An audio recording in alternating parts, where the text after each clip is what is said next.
मित्रों, नमो नमः। उत्तर प्रदेश संस्कृत प्रवक्ता का परीक्षा बहुत ही जल्द होने वाला है और इस परीक्षा में भाषा विज्ञान भी सिलेबस में रखा हुआ है।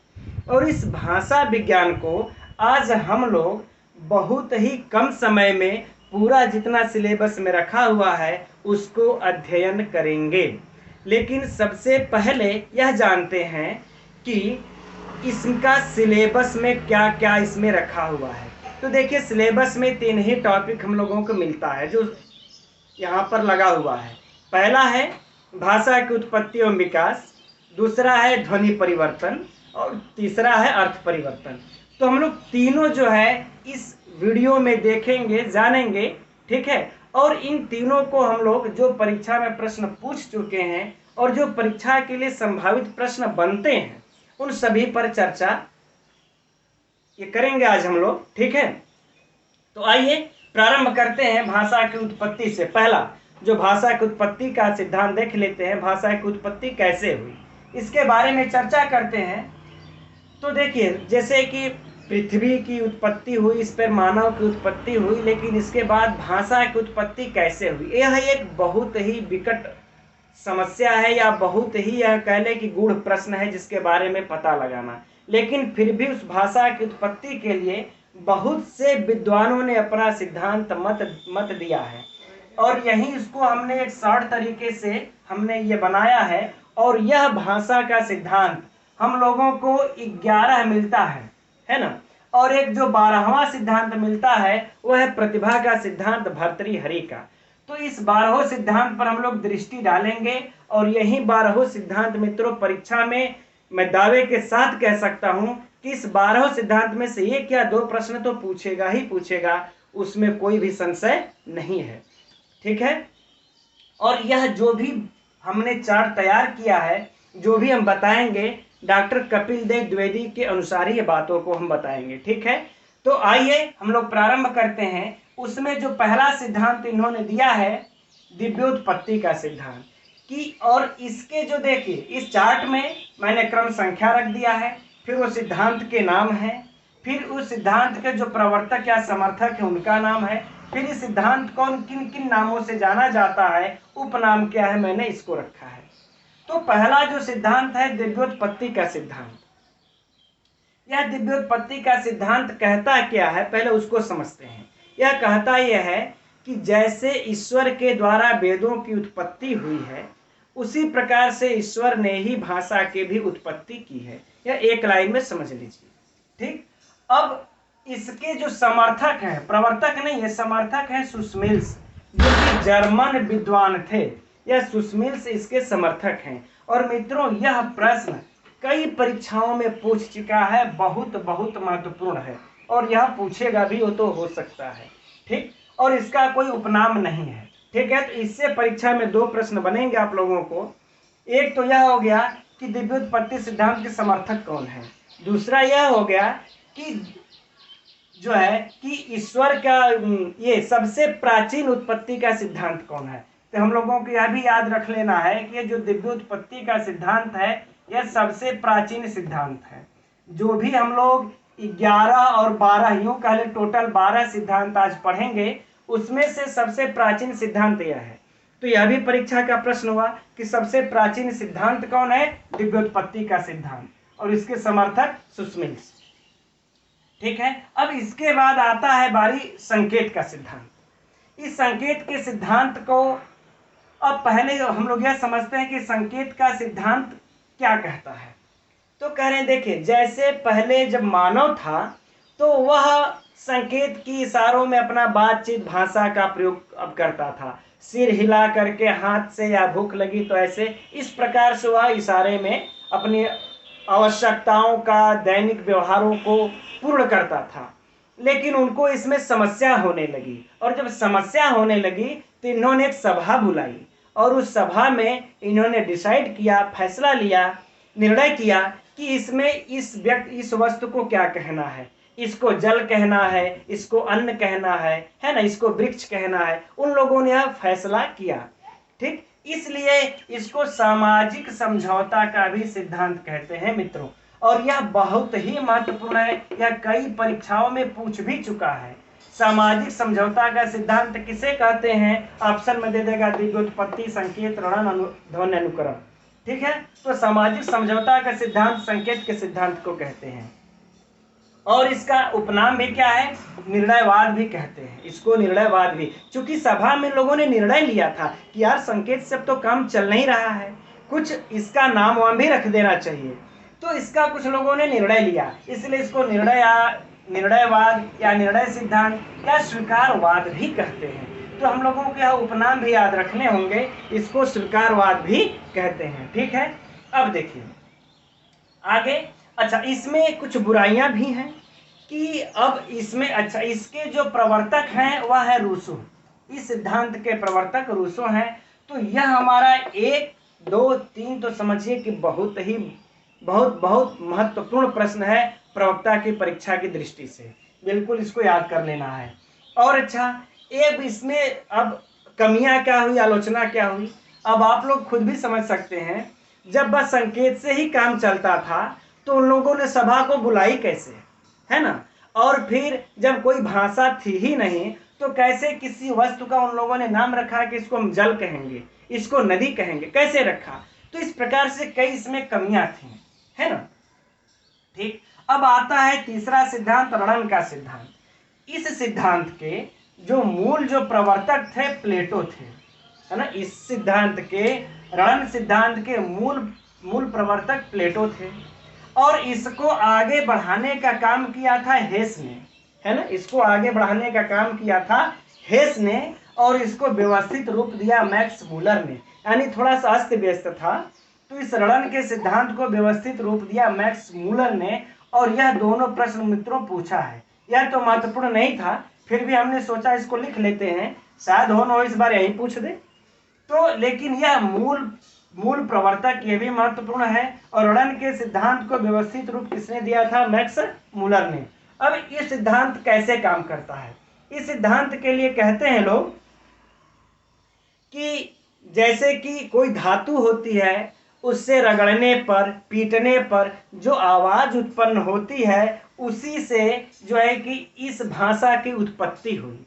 जैसे उदाहरण स्वरूप ले लीजिए कि नदी है, नदी में जब पानी गिरता है, पत्थरों पर टकराता है तो नदनद कलकल की आवाज आती है, तो उस नदनद की आवाज से इन लोगों ने इसका नाम रख दिया नदी।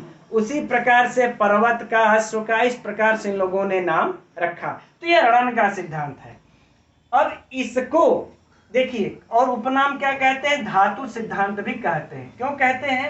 क्योंकि कह रहे हैं कि धातुओं को, जैसे टिन्ना होता है, लड़ता है तो टन दे आवाज आती है, टन, तो उसको रख दिया टीना, है ना? तो इस प्रकार से धातु से रणन के, धातुओं के रगड़ने से उत्पन्न होता है, इसलिए इसको हम धातु सिद्धांत भी कहते हैं।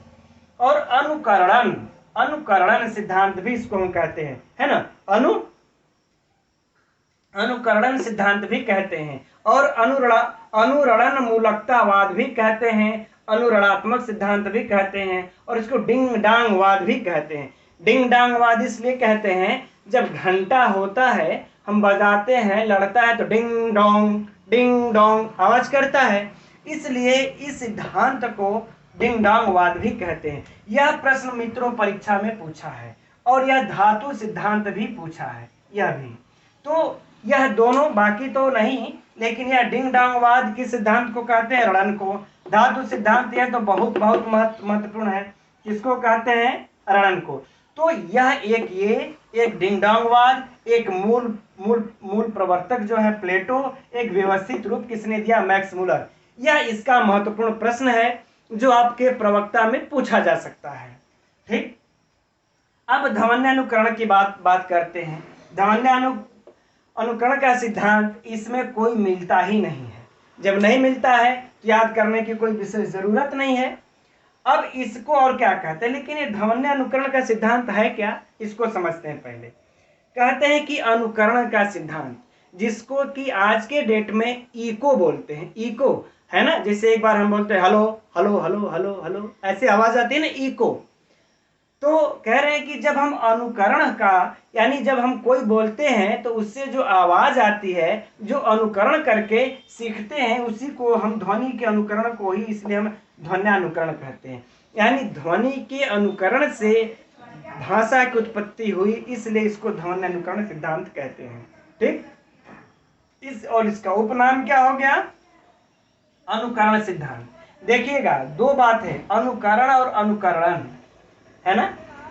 और अनुकरण मूलकतावाद, और यहाँ पर अनुरणन मूलकतावाद है। तो यह चीजें याद रहे, यद्यपि यह पूछा नहीं है कभी, लेकिन हो सकता है। हाँ, यह भोभोवाद भी कहते हैं और वाव वाव सिद्धांत भी कहते हैं। ये पूछा है, भोभोवाद की सिद्धांत को कहते हैं, वाव वाव भी कहते हैं, है ना। यह भी दोनों पूछा, तो ये दोनों महत्वपूर्ण है। अच्छा, इसको यह कहने वाले, ये जो भोभोवाद वाव वाव है, भोभोवाद जो है, यह मनोरंजन के लिए रखा गया है ना। इसको जो है मनोरंजन की दृष्टि से कह दिया गया भोभोवाद है ना। जिसे कुत्ता भाव भाव नहीं करता, वाव वाव वाव, है ना। तो कह रहे उसी वाव वाव, यानी कि जो इको आया, जो अनुकरण हुआ, उसी से भाषा की उत्पत्ति हुई, इसलिए इसको भोभोवाद भी कहते हैं और वाव वाव सिद्धांत भी कहते हैं। और शब्दानुकरण, तो शब्दों का अनुकरण से ही कह रहा है कि भाषा की उत्पत्ति हुई, इसलिए इसको हम शब्दानुकरणवाद भी कहते हैं। तो मित्रों, यह भी सिद्धांत बिल्कुल आपका गलत है ना। यानी कि पूरा खरा उतरता नहीं है पूरे भाषा की उत्पत्ति में। अब हम लोग अब आगे देखेंगे, आगे मैं और लिस्ट लिख लेता हूं, तब फिर आगे इसकी चर्चा अब करते हैं। फिर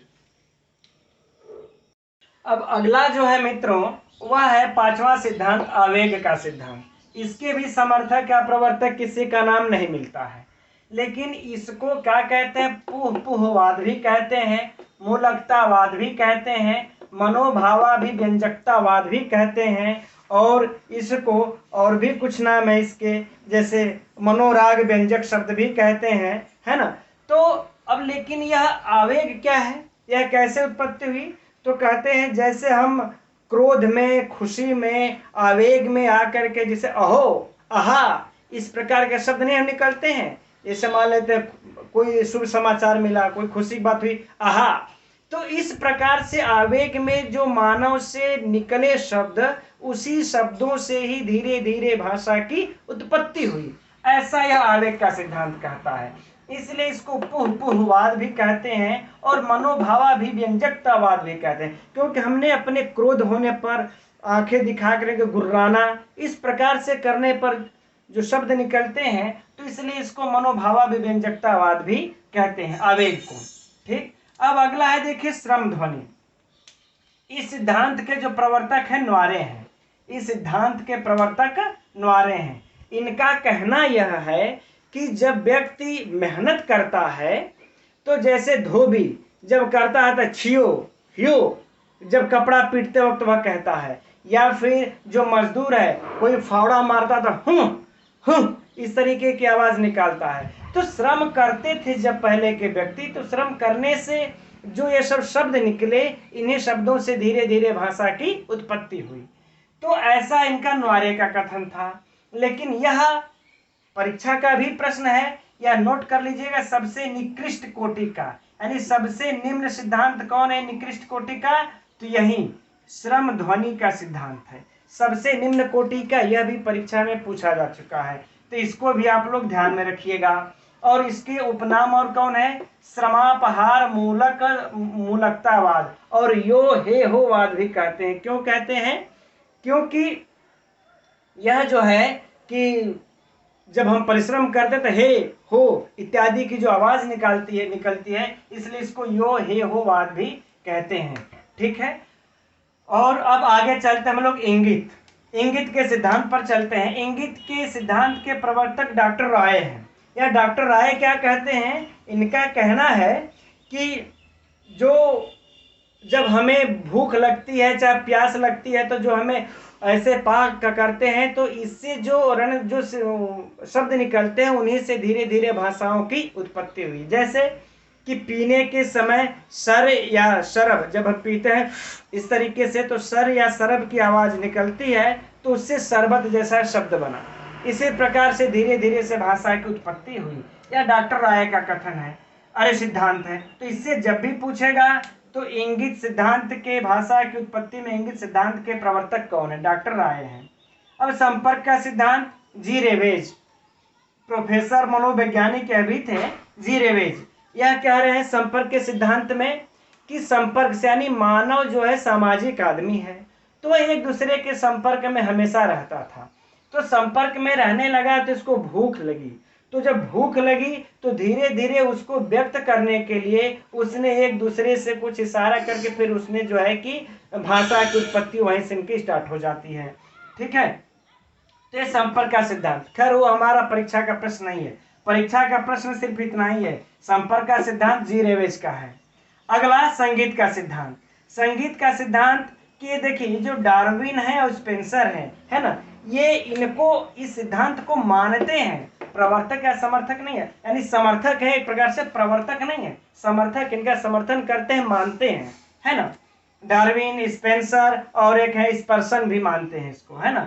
इनका कहना यह है कि संगीत जो है जैसे हम गुनगुनाते हैं इस तरीके से या ला ला ला ला इस प्रकार से गुनगुनाते हैं जब कोई भी धुन, तो इस संगीत को गुनगुनाने से ही भाषा की उत्पत्ति हुई, भाषा की हमारी उत्पत्ति हुई, इसलिए इसको संगीत का सिद्धांत कहते हैं। और यह मित्रों परीक्षा का महत्वपूर्ण प्रश्न है कि प्रेम का सिद्धांत किसको कहते हैं। तो प्रेम का सिद्धांत संगीत के सिद्धांत को कहते हैं, एकदम नोट कर लीजिएगा, परीक्षा में पूछ सकता है यह। अगला है प्रतीक का सिद्धांत। इस प्रतीक के सिद्धांत का कोई जो है हमें ये समर्थक या सिद्ध उपनाम हमें कोई नहीं मिलता है, इसको छोड़ भी देते हैं, आगे बढ़ते हैं। समन्वय का सिद्धांत। इस समन्वय का सिद्धांत देखिए यह वेरी महत्वपूर्ण सिद्धांत है ना। समन्वय का सिद्धांत यह क्या है, तो कह रहे हैं इसके प्रवर्तक हेनरी स्वीट है, इसके प्रवर्तक हेनरी स्वीट है, और इन्होंने अब अलग से कोई सिद्धांत नहीं दिया, जैसा नाम वैसा काम, यानी इन सबको मिला करके कहा कि भाषा की उत्पत्ति हुई, इसमें से इन्होंने कुछ को लिया और कहा कि इन सबों से ही भाषा की उत्पत्ति हुई, कोई इसमें से एक कारण को नहीं बताया, इसलिए मतलब सबको स्वीकार, यानी कि सब जो सबको स्वीकार है वह यही सिद्धांत है। तो यह अगर पूछा जाए कि निर्विरोध पूरा कौन सा सिद्धांत है जिसका किसी ने विरोध नहीं किया था, है ना, निर्विरोध जिसका किसी ने विरोध नहीं किया था, तो वह है समन्वय का सिद्धांत, और इसके प्रवर्तक कौन है, हेनरी स्वीट। बिल्कुल इसे हम लोगों को याद रख लेना है।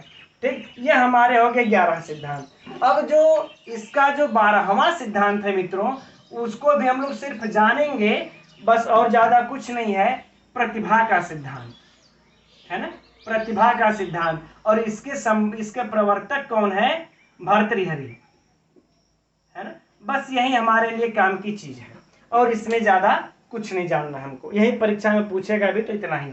अच्छा, एक और भी परीक्षा में जो पीजीटी के परीक्षा में पूछा है उसकी चर्चा हम करना हम भूल गए, जो कि चौथे नंबर पर हम लोग, अरे तीसरे नंबर पर जो पढ़े थे रणन का सिद्धांत, ये हम थोड़ा सा भूल गए वहां पर बताना।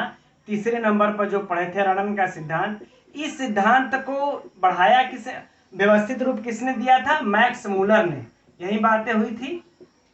तो लेकिन इन्होंने आगे चल के जब इस सिद्धांत में बहुत ढेर सारी कमियां निकलने लगी थी, तो मैक्स मूलर ने इस सिद्धांत को छोड़ दिया था, फिर बाद में इसका समर्थन करना, इसको मानना छोड़ दिया था। तो यह परीक्षा में पूछा गया है कि मैक्स मूलर ने किस सिद्धांत को छोड़ दिया था, किस सिद्धांत को छोड़ दिया था। तो रणन के सिद्धांत को इन्होंने आगे अब बढ़ाया था, व्यवस्थित रूप दिया था, उसी को इन्होंने छोड़ दिया। ठीक है मित्रों, अब यह रहा हम लोगों की भाषा की उत्पत्ति का। अब हम लोग चलते हैं दूसरे टॉपिक पर, ध्वनि परिवर्तन पर चलते हैं। अब मित्रों हम लोग जो दूसरा था उसका सिलेबस में ध्वनि परिवर्तन, अब हम लोग उसको देखते हैं। देखिए पहले ध्वनि परिवर्तन के कारण, देखिए जैसे परिवर्तन तो आप लोग जानते होंगे कि संसार का नियम है, परिवर्तन होना है। तो भाषा थी, जो भाषाओं में जो ध्वनियाँ थी, उन ध्वनियों में भी यथा समय आने पर उनमें कुछ न कुछ परिवर्तन होता रहा है। लेकिन वह परिवर्तन के क्या कारण थे, कौन कौन से कारण से परिवर्तन हुआ, इसको सर्वप्रथम भाषा शास्त्रियों ने दो भागों में बांटा, पहला अभ्यंतर कारण, दूसरा बाह्य कारण। तो सबसे पहले हम लोग अभ्यंतर कारण को जानेंगे, देखेंगे कौन कौन से अभ्यंतर कारण के अंतर्गत आते हैं, फिर बाह्य कारण के अंतर्गत देखेंगे, ठीक है। तो अभ्यंतर कारण में सबसे पहले देखते हैं हम लोग प्रयत्न लाघव या मुख सुख। पहला देखते हैं मित्रों, यह ध्वनि परिवर्तन का सबसे प्रमुख कारण है। परीक्षा की दृष्टि से यह प्रश्न पूछा जा चुका है, इसलिए इसे याद रखेगा, ठीक है। और इसके बाद जान लीजिए हम लोग ध्वनि परिवर्तन के कारण के बाद ध्वनि परिवर्तन का नियम, ग्रीम नियम, ग्रासमान नियम, वर्नर नियम, इन तीनों के बारे में भी संक्षिप्त रूप से हम बताएंगे, कैसे ग्रीम नियम, ये ग्रासमान नियम काम करता है, ठीक। तो आइए सबसे पहले हम लोग प्रयत्न लाघव या मुख सुख को पढ़ते हैं। तो प्रयत्न लाघव का मतलब जो हमको प्रयत्न करना है उसको हम लांघ जाते हैं, क्रॉस कर जाते हैं। और मुख सुख यानी अपने मुख के सुख के लिए, जैसे सत्य, सत्य को सच कहा जाने लगा, है ना, सत्य को सच कहा जाने लगा। कर्म को काम कहा जाने लगा, है ना, काम। प्रचार को परचार, यानी हमको मुख का सुख चाहिए बोलने में, प्रचार थोड़ा सा मुख को हमको भार देना, इससे ज्यादा काम लेना पड़ रहा है। प्रचार, इसको क्या कह दिया लोग, परचार, इसको क्या कह दिया लोगों ने कि परचार। उसी प्रकार से ब्राह्मण को ब्राह्मण, है ना। इस प्रकार से जो है कि कई इन लोगों ने अपने प्रयत्न लाघव और मुख सुख, यह दोनों, ये लघुकरण की प्रवृत्ति से थोड़ा सा हट करके है, लेकिन इतना यह महत्वपूर्ण ध्वनि परिवर्तन का। मित्रों परीक्षा में ऐसे प्रश्न पूछेगा कि ध्वनि परिवर्तन का सबसे प्रमुख कारण कौन है, ऑप्शन दे देगा। तो आप लोग प्रयत्न लाघव या मुख सुख लगाइएगा, क्योंकि यही लगभग सभी में विद्यमान रहता है, मूल रूप में यही कारण होता है ना। वो आगे हम लोग उसकी चर्चा कर लेंगे, ठीक। तो यह प्रयत्न को, जैसे सत्य, सत्य को हमको जो प्रयत्न करना था उसको लांघ दिए, है ना, सच बोल दिए। या जो प्रयत्न करना था प्रचार, उसको लांघ करके या मुख, या फिर मुख के सुख के लिए हम प्रचार हम बोल दिए, तो प्रचार जो था वो प्रचार हो गया, तो ध्वनि परिवर्तन हो गई। अब लघुकरण की प्रवृत्ति के कारण भी ध्वनि परिवर्तन हुई। जैसे देवदत्ता को लोग क्या कह देते हैं, देवः या दत्ता, है ना, देवः या दत्ता। सत्यभामा है तो सत्या कह देंगे, है ना। तो लघुकरण की प्रवृत्ति देखी जाती है, इससे भी ध्वनि परिवर्तन हो गई। जैसे ओझा को झा में परिवर्तन हो गया। अब अनुकरण की अपूर्णता, अब अनुकरण की अपूर्णता के कारण भी ध्वनियों में परिवर्तन हुआ। जैसे बच्चा होता है, र कहने में अनुकरण नहीं कर पाता है, पूरा कर ही नहीं पाता है, इसलिए र को, राम को लाम कह देता है, इंस्पेक्टर को सिपट्टर कह देता है, अनुकरण नहीं कर पाता है, अपूर्ण रह जाता है, जिसके कारण ध्वनि में परिवर्तन हो जाती है। अगला है अशिक्षा। अशिक्षा यानी जो कम पढ़े लिखे लोग होते हैं, उसके कारण भी ध्वनियों में परिवर्तन हो जाता है। गार्ड को गारद कह देते हैं। मास्टर साहब को आप लोग देखे होंगे, जो अनपढ़ टाइप के होते हैं, शिक्षित होते हैं, मास्टर साहब बोलते हैं, मास्टर साहब, है ना। तो वो अशिक्षा के कारण मास्टर साहब मास्टर साहब में अपरिवर्तित हो गए। तो इसके कारण भी ध्वनि परिवर्तन हो गई, अशिक्षा के कारण। अगला कारण है शीघ्र भाषा। जो लोग शीघ्र बोलना चाहते हैं, जैसे लालमणि दादा को ललदा कह देते हैं, है ना, लालमणि दादा को ललदा, ठीक। और इसी प्रकार से भ्रातृजाया को भौजी कह देते हैं।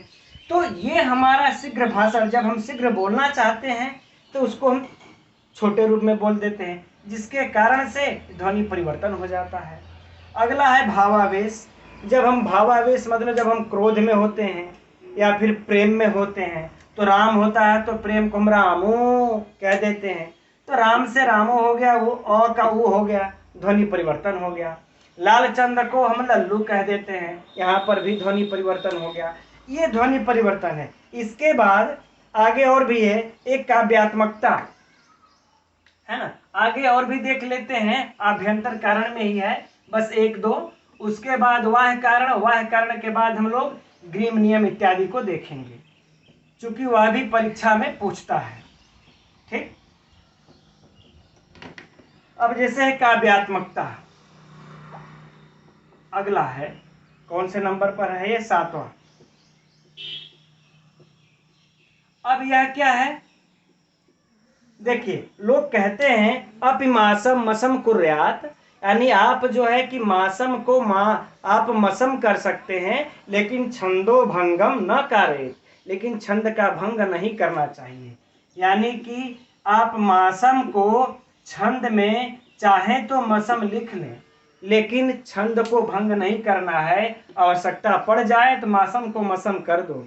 इसीलिए जो देखेंगे जब हम लोग हिंदी में देखते हैं, है ना, कबीर, कबीर का क्या हो गया कबीरा, कबीर का क्या हो गया कबीरा, नदी का क्या हो गया नदिया, है ना, नदिया। तो ये सब क्या है, या की मात्रा लगा दिए, आ की मात्रा लगा दिए, यह सब क्या है, सबसे ज्यादा ध्वनि परिवर्तन तो इन लोगों ने कर दिया हिंदी में जो ये सब रचनाएं हुई। तो यह छंद भंग न होने के कारण काव्यात्मकता की दृष्टि से भी यह ध्वनि परिवर्तन हुआ। अगला है बलाघात, बलाघात, 8वां बलाघात। इस बलाघात के कारण भी मित्रों ध्वनि का अपरिवर्तन हुआ। जैसे अभ्यंतर, जब हम अभ्यंतर कहते हैं तो क्या होता है बलाघात में, जब किसी विशेष ध्वनि पर हम विशेष जोर देते हैं तो बाकी ध्वनियां उसके आगे दब जाती हैं। जैसे अभ्यंतर, भ्यंतर हमने कह दिया तो यह जो है इसके आगे और दब गया तो क्या हो जाता है भीतर। तो बलाघात के कारण भी ध्वनि परिवर्तन हो जाता है। अब आगे है कृत्रिमता, कृत्रिमता, है ना। कृत्रिमता में क्या है कि हम बना करके हम बोलते हैं, है ना। जैसे कि भाइयों को हम कहते हैं, है ना, ब्रो, आजकल के चला है, उदाहरण का स्वरूप सबसे सटीक उदाहरण ब्रो, हम बनावटी रूप में भाई को क्या बोल देते हैं ब्रो, है ना, बहन को बहनो, है ना। तो इस प्रकार के कृत्रिमता यानी जो एक प्रकार से हम एक्टिंग कर देते हैं, नकल कर देते हैं, उसमें अब देखिएगा धीरे धीरे ब्रो माने अब ब्रदर हो जाएगा, भाई हो जाएगा, है ना। तो ये कृत्रिमता के कारण भी ध्वनि परिवर्तन हो जाता है। अब जो है जो 10वां है यह भ्रामक, भ्रामक व्युत्पत्ति।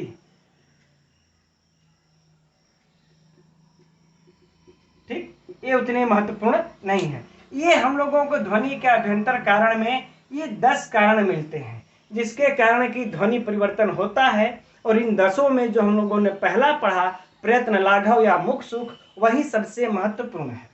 अब हम लोग चलते हैं वाह्य कारण। अब वाह्य कारण कितने प्रकार का होता है, बस ये तो संक्षिप्त रूप में है, बस थोड़े समय हम लोग जान लेंगे कि वाह्य यह कारण किसको कहते हैं। पहला भौगोलिक। अब देखिए भौगोलिक कारण है, इसमें से कई जगह देखिए एरिया चेंज होने के बाद उसमें ध्वनियों को में भी चेंज हो जाता है। जैसे सिंधु को फारसी में उधर जाएंगे तो हिंदू कहते हैं, सिंधु को हिंदू कहते हैं। और जैसे आप पहाड़ी क्षेत्र में चले जाएंगे तो स को श बोलते हैं, यानी जो समाचार होता है उनको वो लोग समाचार बोलते हैं, है ना। तो ये भौगोलिक कारण भी जो है होता है ध्वनि परिवर्तन के एक कारण में, जो वह कारण के अंतर्गत आता है ना। अब इसी के अंतर्गत देखिए सामाजिक, है ना, सामाजिक एवं राजनीतिक परिस्थितियां भी होती हैं जो कि भाषा ध्वनि परिवर्तन की कारण होती हैं, है ना। इसको सिर्फ हम लिख देते हैं, ठीक। काल प्रभाव, बस आप लोग जानते रहिए, ये उतने महत्वपूर्ण है नहीं, इसलिए सिर्फ इसको लिख करके जल्दी से निकल लेते हैं, है ना। लिपि दोष, चूंकि अभी ग्रीम नियम, ग्रासमान नियम समझना है उसको, है ना। और फिर है सादृश्यता, इस प्रकार से है। यह सब हमारे वाह्य ये कारण है, ठीक है मित्रों। ये हम लोगों का भौगोलिक, सामाजिक, राजनीतिक, काल प्रभाव, लिपि दोष हुए, ठीक। तो ये ध्वनि परिवर्तन के कारण हो गए यह दोनों। तो इसमें से इधर कुछ परीक्षा का प्रश्न नहीं है, न कभी पूछा उस प्रकार से। हाँ, प्रयत्न, लाघव, मुख सुख का जरूर पूछा है, उस पर आप लोग ध्यान रखिएगा। अब जो परीक्षा में प्रश्न पूछा है मित्रों, ध्वनि परिवर्तन का नियम 3, ग्रीम नियम, ग्रासमान नियम, वर्नर नियम। इन तीनों नियमों को आइए मैं बिल्कुल सहज सरल तरीके से आप लोगों को समझा देता हूं। ठीक है, तो पहले ये हम साफ कर लेते हैं, खींच लेते हैं, तब बताते हैं। मित्रों अब हम लोग ग्रीम नियम, वार्नर नियम और ग्रासमान नियम के बारे में देखेंगे, लेकिन सबसे पहले जो ध्वनि परिवर्तन हुआ यह नियम क्या थे, इसको बारे में थोड़ा सा जान लेते हैं तो समझने में आसानी रहेगी। देखिए जो ध्वनि परिवर्तन के जो नियम हुए हैं, यह नियम जो है कि सभी भाषाओं पर लागू नहीं होते। यह सिर्फ जिस भाषा से जिस भाषा में परिवर्तन हुआ उसमें कहा जाएगा, यह सिर्फ उसी में लागू होगा। दूसरी बात है, यह नियम किसी काल विशेष में ही लागू होता है। यह नियम किसी विशेष ध्वनि पर ही लागू होता है, सभी ध्वनियों पर भी यह लागू नहीं होता है कि इस भाषा की ये ध्वनियाँ सभी अगले भाषा में जाकर के वह सब बदल जाती, ऐसा भी नहीं है ना। तो अब सिर्फ जिस ध्वनि को कहा जाएगा वही ध्वनि उसी भाषा में जाकर के चेंज होगी, सभी भाषाओं में जाकर के चेंज नहीं होगी। तो इस शर्तों के अनुसार पर इतनी कैटेगरी छांट करके तब देखा गया कि यह इस प्रकार का नियम है जो कि इस भाषा से उस भाषा में जाने पर इस नियम से परिवर्तन होता है। अब ग्रीम नियम है, अब इन्होंने देखिए ये इनका नाम है प्रोफेसर याकूब ग्रीम, प्रोफेसर याकूब ग्रीम, इन्होंने इस नियम को बनाया और बाद में चल करके मैक्स मूलर ने इसको ग्रीम नाम दिया, इसको ग्रीम नियम का नाम दिया। इन्होंने एक प्रथम वर्ण, यह देखिए मित्रों अब हम सारे यह टोटल परीक्षा का महत्वपूर्ण सिर्फ और सिर्फ महत्वपूर्ण प्रश्नों पर ही चर्चा हम कर रहे हैं। ठीक है, तो इसमें आप लोग जरा ध्यान से देखिएगा। इसमें कहते हैं कि एक तो है इनका प्रथम वर्ण परिवर्तन। ठीक, यह किन भाषाओं से किन भाषाओं के बीच में हुआ। एक प्रथम वर्ण था, एक इनका था द्वितीय वर्ण परिवर्तन। ठीक है ना, तो पहले हम लोग प्रथम वर्ण ये परिवर्तन देखते हैं। तो जैसा कि आप लोग जानते हैं कि संस्कृत है ना, कोई भी ध्वनिया जो मूल जो ध्वनिया है वह संस्कृत है ना, ग्रीक, लैटिन इत्यादि भाषाओं में सुरक्षित है। ठीक, तो ये संस्कृत, ग्रीक और लैटिन भाषाओं से, अब इन भाषाओं से परिवर्तन किसमें होता है ना, गाथिक, निम्न जर्मन, अंग्रेजी है ना, अंग्रेजी, ठीक, और डच इत्यादि, डच भी लिख लेते हैं। अब देखिए जो इन्होंने प्रथम वर्ण परिवर्तन का नियम दिया है वो संस्कृत, ग्रीक, लैटिन इन भाषाओं से गाथिक, निम्न जर्मन, अंग्रेजी, डच इत्यादि में परिवर्तन देखा गया। वह नियम सिर्फ और सिर्फ संस्कृत, ग्रीक, लैटिन इन भाषाओं में और इन भाषाओं में लागू होगा, दूसरे जगह लागू नहीं होगा। और देखिए कैसे परिवर्तन होगा, हम उदाहरण दे करके भी सिद्ध करेंगे आप लोगों को।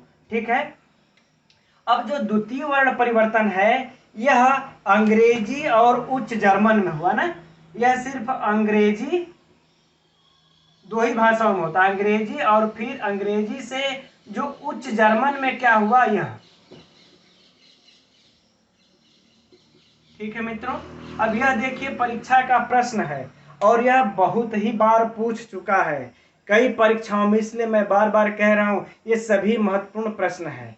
ध्यान दीजिएगा कि द्वितीय वर्ण परिवर्तन, ग्रीम का द्वितीय वर्ण परिवर्तन किन किन भाषाओं के बीच में है, तो अंग्रेजी और उच्च जर्मन के बीच में हुआ है। प्रथम वर्ण परिवर्तन किन भाषाओं के बीच में हुआ है, तो संस्कृत, अंग्रेजी के बीच में हुआ है। इस प्रकार से संस्कृत, निम्न जर्मन के बीच में हुआ। ऑप्शन जैसा देखिएगा वैसा आप कीजिएगा, है ना। लेकिन यह वाला तो प्रश्न पूछा है, यह भी पूछ सकता है, इसलिए आप लोग याद रखिएगा।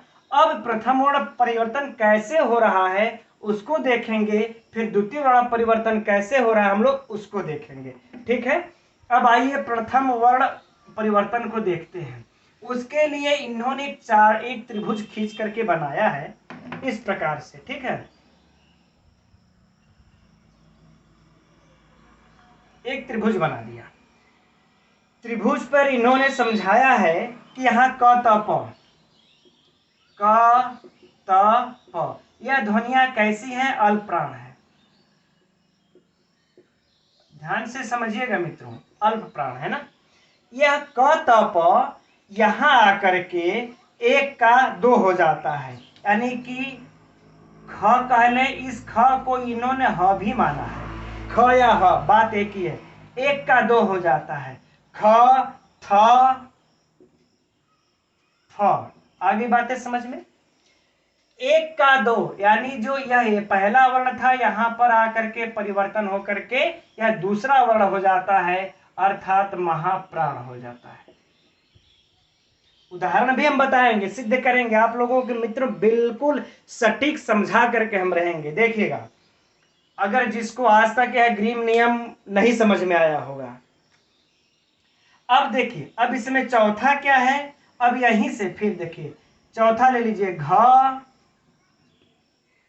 ध भ, यह हर वर्ण के चौथे अक्षर हैं।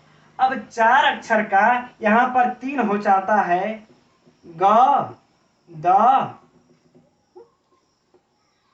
और ब, यह तीन हो जाते हैं, चार का तीन।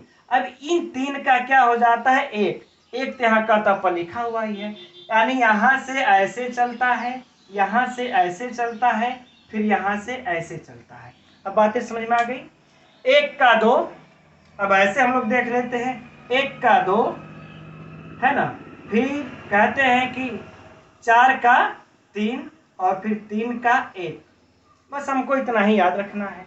अब बातें समझ में आ गई फिर से कि जो इसमें पहला वर्ण होता है यहां पर जाकर के दूसरा हो जाता है, और जो जो चौथा वर्ण रहता है वो जाकर के तीसरा हो जाता है, और तीसरा वर्ण जो होता है वो जाकर के पहला। एक का दो, चार का तीन, तीन का एक। अब इसका उदाहरण देखें, हम आप लोगों को दिखाते हैं संस्कृत से अंग्रेजी में वह कैसे हुआ है, ठीक है ना। संस्कृत से अंग्रेजी में कैसे हुआ है, ठीक। अब यहीं पर लिख करके हम दिखा देते हैं आप लोगों को, ताकि यह आप लोगों को दिखता रहे। देखिए, संस्कृत में हम देखेंगे, संस्कृत में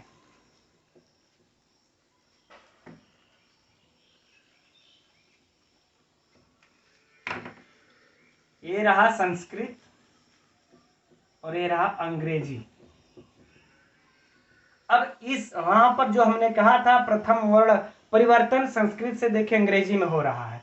संस्कृत में क्या होता है? कह मने कौन, है ना। अगर कह मने कौन देखेंगे तो यहां पर ये संस्कृत का क था, और यहां पर अंग्रेजी में जब आएंगे तो WHO, इसको मैं बल्कि बड़े अक्षर में, ठीक है, छोटे अक्षर में कोई दिक्कत, हु क्या हो जाता है? हु।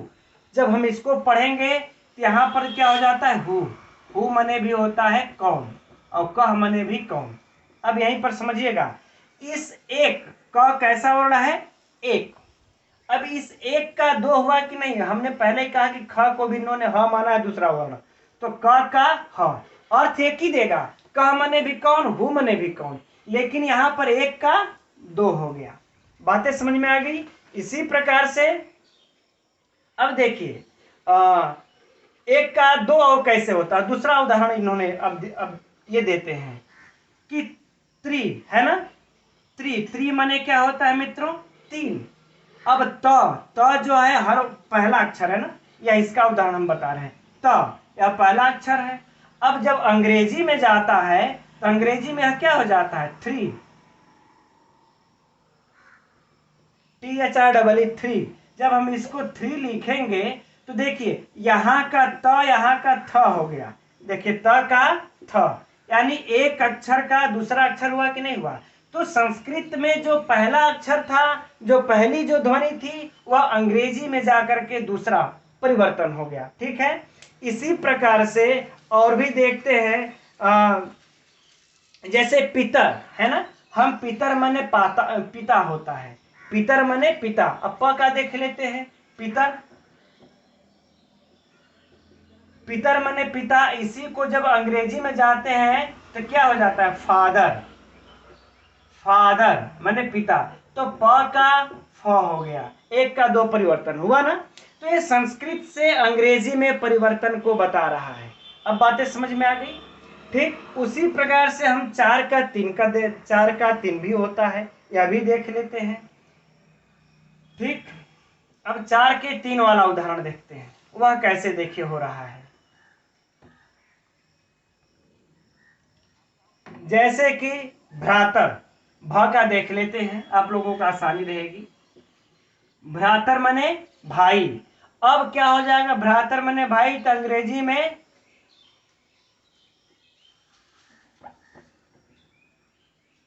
ब्रदर है ना, BROTHER है ना। अब क्या हो गया यह जो है कि ब्रदर।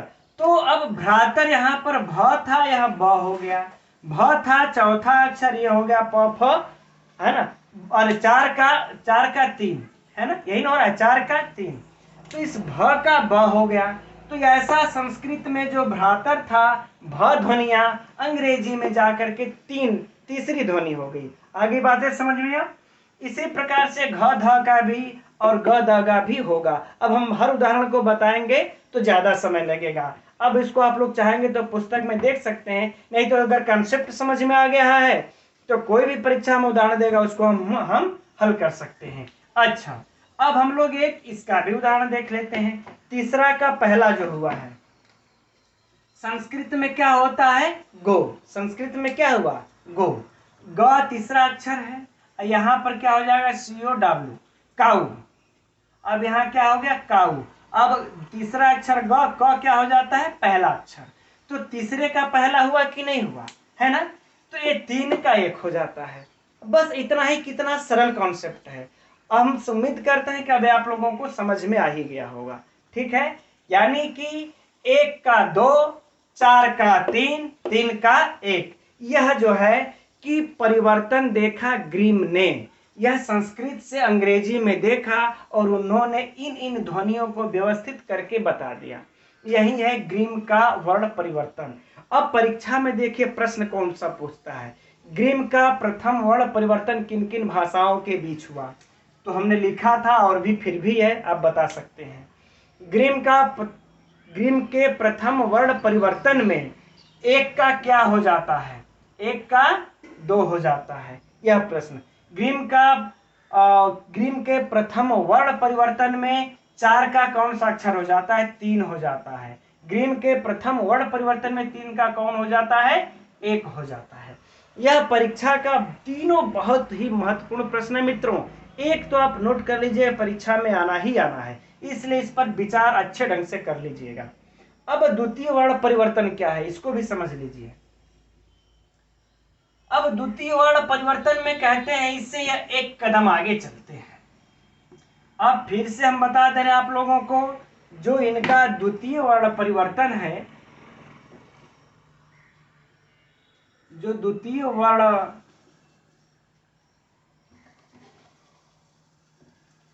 परिवर्तन हुआ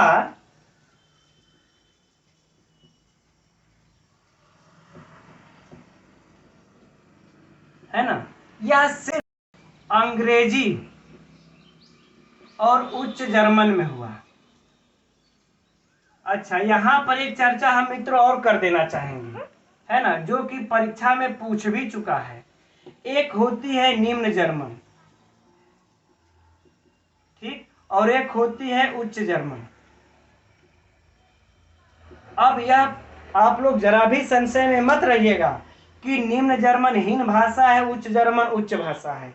निम्न जर्मन यहाँ पर एरिया क्षेत्र से विशेष नाम रखा हुआ है, अर्थात जो निम्न जर्मन है यह नीचे के प्रदेश के लोग बोलते थे, इसलिए इसको निम्न जर्मन कहा गया।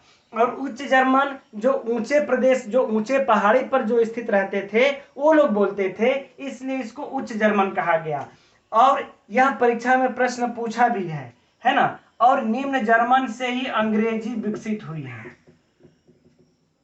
निम्न जर्मन से ही अंग्रेजी विकसित हुई है। यह प्रवक्ता इत्यादि में नहीं, लेकिन नेट इत्यादि में पूछा है तो प्रश्न बनता है, इसलिए इस पर हम इंगित कर दे रहे हैं आप लोगों को। निम्न जर्मन से अंग्रेजी भाषा की उत्पत्ति हुई है। अब इस अंग्रेजी से उच्च जर्मन निकली, इस अंग्रेजी से उच्च जर्मन में जो परिवर्तन हुआ इसी को द्वितीय वर्ण का परिवर्तन कहते हैं, ग्रीम नियम का। अब बातें समझ में आ गई। तो द्वितीय वर्ण परिवर्तन हुआ कैसे है अब देख लेते हैं, बस सटीक एक शब्दों में। एक का दो हो जाता है ना, एक का दो हो जाता है, और दो का तीन हो जाता है, और जो है कि तीन का एक हो जाता है। यह हम लोगों को याद रख लेना है ना। अब देखिए जैसे कि कैसे हुआ, तो अंग्रेजी में जैसे कि होता है बुक।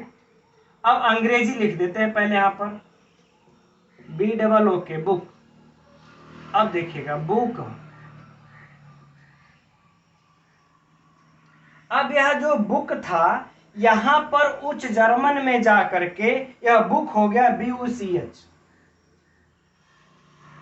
BUCH, यानी कि बुक।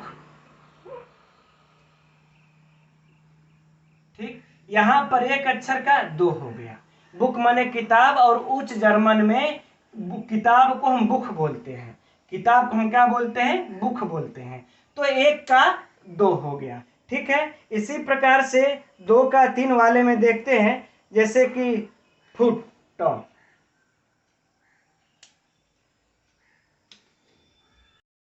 दो की तीन वाला उदाहरण देख लेते हैं, वाइफ, है ना।